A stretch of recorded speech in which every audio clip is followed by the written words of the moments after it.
Laisvas žodis mūsų visų reikalas. Šalin rankas nuo laisvo žodžio.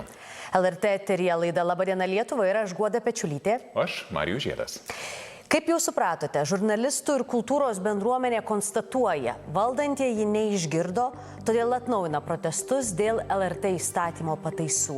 Apie tai, kas vyks ir kada vyks ir kur jūsų pagalbos mes prašysime, iškart po žinių ir aptarsime. Iš Rusijos įskriejusių dronų incidentai šiandien fiksuoti ir Latvijoje, ir Estijoje. Laidoje naujausia informacija tiek iš Rygos, tiek iš Talino. Neeilinės asmenybės, neeilinis gyvenimo kelias. Prisiminsime pasaulinio garso orangutanų tyrinėtoją Birutę Galdikas. Na, o tūkstančiai vaikų Lietuvoje ir toliau patiria smurtą. Dažniausiai fizinį, tačiau daugėja skundų dėl jų teisių pažeidimų skaitmeninėje erdvėje. Plačiau apie tai pokalbis su teisininku kitą valandą. O dabar Marijus Žiedas ir išsami dienos apžvalga žiniose.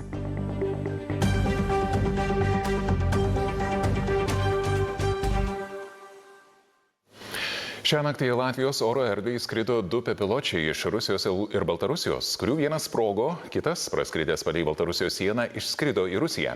Estijoje iš Rusijos atskridęs bepilotis rėžėsi į elektrinės kaminą. Žmonės ne per vieną iš šių incidentų nenukentėjo, pranešė pareigūnai.